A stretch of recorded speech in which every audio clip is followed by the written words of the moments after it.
व्यक्ति को हर एक जगह प्राइवेसी तो चाहिए नहीं चाहिए। व्यक्ति अपना घर क्यों बनाता है कि उसे प्राइवेसी। तो राधा जी ने कहा प्रभु यहाँ कोई प्राइवेसी नहीं, अरे ऐसा धाम आप बनाओ मेरे लिए, जो धाम के अंदर ऐसा स्थल मेरे लिए आप बनाओ जो स्थल में झरने बहते हो, कुंज निकुंज हो, सघन कुंज हो।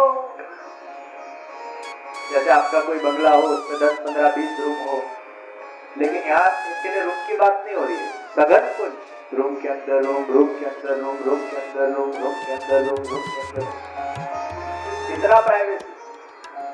रूम के अंदर रूम, रूम के अंदर सघन कुंज हो।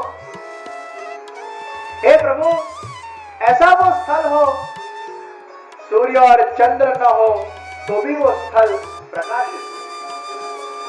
सूर्य और चंद्र का भी इंटरफेरेंस नहीं चाहिए।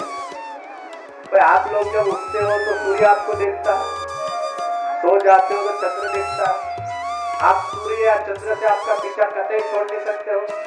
राधा जी कहते हैं मुझे सूर्य और चंद्र भी नहीं चाहिए, वो भी CID, ये कोई इंटरफियरेंस नहीं चाहिए। वो स्थल स्वयं प्रकाशित होना चाहिए। एक कृष्ण ऐसा स्थल बनाओ कि जो स्थल के अंदर षट ऋतु आकर विराजमान हो जाए। 6 ऋतु एक साथ, आपके घर में 2 ऋतु होती है। ऐसे चालू करो तो शीतकाल और ऐसे बंद करो तो उष्णकाल, 2 ऋतु होती है। लेकिन राधा जी कहते हैं 6 ऋतु एक साथ आकर विराजमान हो जाए। एक कुंज में जाए तो शीतकाल, दूसरे कुंज में जाए तो उष्णकाल। जिस वक्त जैसा मूड हो वो ऋतु अपने साथ चलना चाहिए। ऋतु के अनुसार मैं नहीं चलूंगी, ऋतु मेरे अनुसार चलती। पूरी दुनिया ऋतु के अनुसार चलती नहीं चलती। राधा जी कहते मेरे अनुसार ऋतु चलती है। 6 ऋतु आकर विराजमान हो जाए, ऐसा आप सुंदर स्थल बनाओ। और ये सुंदर मनोरथ का भाव राधा जी के हृदय में से प्रकट हुआ।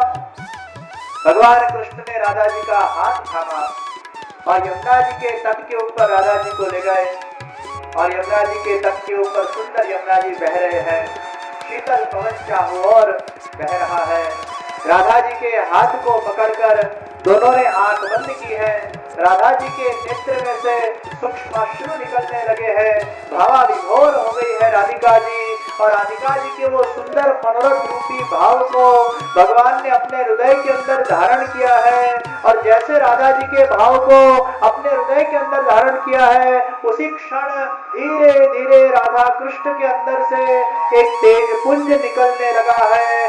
राधा कृष्ण के हृदय रूपी तेज के अंदर से प्रकट हुए अनेक झरने बहने लगे, अनेक उसमें से नदियां बहने लगी, अनेक सुंदर वृक्ष प्रकट हो चुके हैं, अनेक कुंज सघन निकुंज उसमें से प्रकट हो गई है। और राधा कृष्ण वो सुंदर गिरिराज बाबा की तरेटी के अंदर, कुंजों के अंदर, अपनी प्रिय लीला स्थली के अंदर विराजमान होकर अपनी सुमधुर लीलाओं को साकार कर रहे हैं।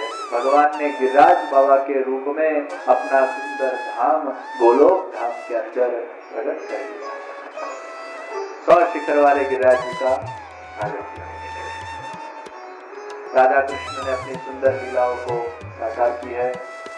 वो गिरिराज बाबा किस प्रकार भूतल पर पधारे, किस प्रकार भगवान श्रीनाथ जी का प्रागट्य हुआ, ये सब चरित्रों को कल के सत्र के अंदर हम दर्शन करेंगे।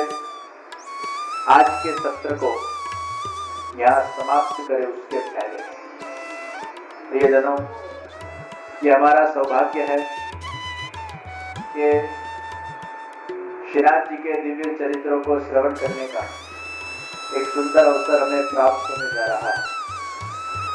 ये 7 दिन की श्रीनाथ जी की चरित्र गंगा वो सामने से आपके द्वार पर आई है।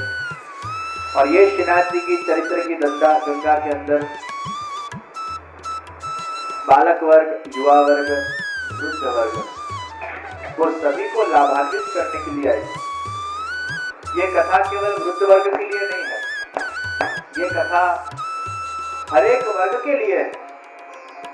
क्योंकि कथा में केवल प्रसन्न न होकर वो प्रसंगों के माध्यम से जीवन के उपयोगी सिद्धांतों को भी हम जानेंगे।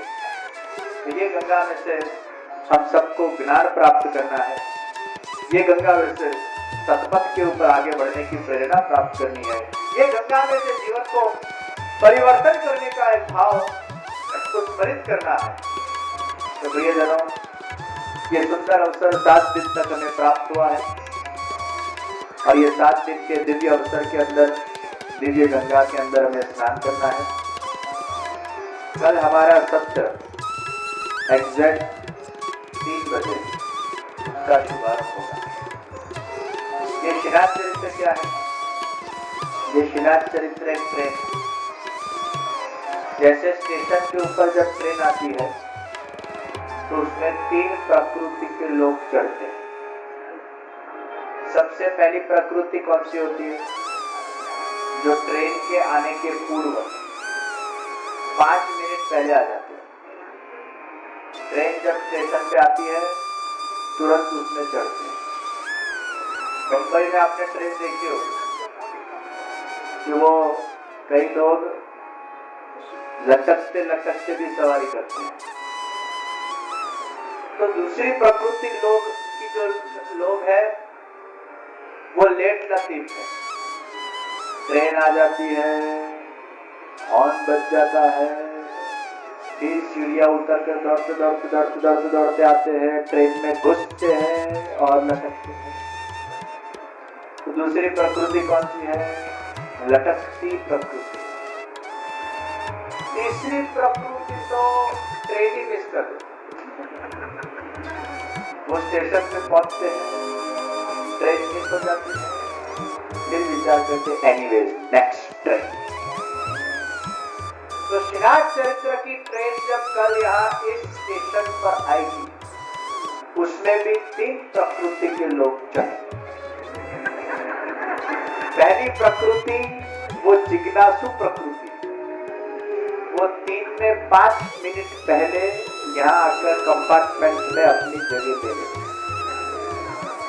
दूसरी प्रकृति वो लेट लतीफ प्रकृति, वो आएंगे टहलते टहलते 5 बजे के आसपास, और 5 बजे के आसपास आकर पीछे बैठेंगे और लटकेंगे। क्योंकि पहले से विषय सुना नहीं हो तो पता नहीं चलता है क्या चल रहा है, इससे आजू बाजू फाफा मारेंगे, लटकेंगे। तीसरी प्रकृति तो अभी आई ही नहीं, ये तीसरी प्रकृति तो अभी घर पे बैठी। ये थोड़ी थोड़ी जो कोने में जगह बाकी है, ये जगह तीसरी प्रकृति के लिए है। वो कोने में भी थोड़ी कुर्सी बची है, वो तीसरी प्रकृति के लिए है। ये तीसरी प्रकृति कैसी है? आपके पास से रिपोर्ट लेगी। 3 वागे काले एग्जैक्ट स्टेशन पर आवશે। भाई शुरुआत गुजराती थी, एंडिंग में गुजराती करना तो काले 3 वागे આ શ્રીનાથ ચરિતામૃત કથાની શુભારંભ થશે। આપ સર્વને આવવા માટે નિમંત્રણ છે।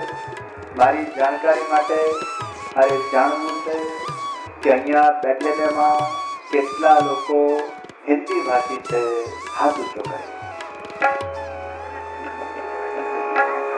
આ ગુજરાતી સમજ્યા નહીં અત્યારે, એટલે આટલું ખબર પડી तो हिंदी भाषी काफी है, लेकिन इतना खबर पड़ गया कि हमें हाथ ऊंचा करने तो हिंदी हो या गुजराती हो उनका। आइए एक धुन के साथ आज के ये सत्र को हम समाप्त करते हैं। माइक चालू करो आप।